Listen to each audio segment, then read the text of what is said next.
পায়েল সোম কিচেনে আপনাদের সকলকেই স্বাগত। আজকে আমি আপনাদের সাথে শেয়ার করব কিভাবে কাঁচা আমের চাটনি তৈরি করবেন।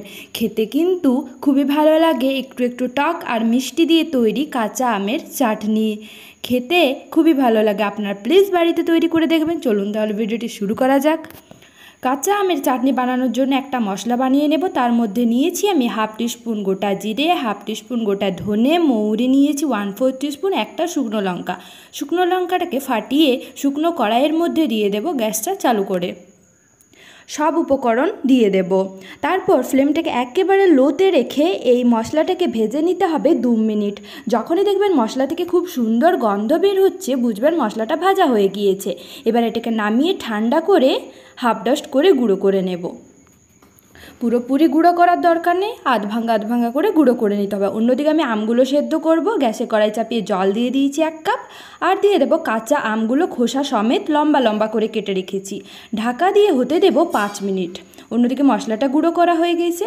যখনই দেখবেন আমের খোসার কালারটা সবুজ থেকে হলুদ রঙের হয়ে আসছে, তখনই বুঝবেন আমটা সেদ্ধ হয়ে গিয়েছে। দেখুন আমগুলো সেদ্ধ হয়ে গিয়েছে। জল ছেঁকে রেখে দেব আমগুলোকে।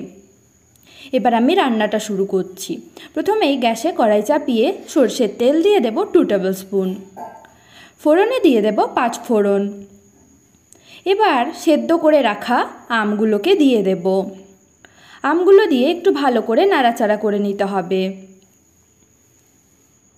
প্রায় 2 মিনিটের মতো ফ্লেমটাকে মিডিয়ামে রেখে আমগুলোকে ভেজে নেওয়ার পর আমি এর মধ্যে অ্যাড করে দেব নুন। স্বাদ মতো নুন দেবেন, হাফ টিস্পুন নুন দিলাম। হলুদ গুঁড়ো 1/4 টিস্পুন।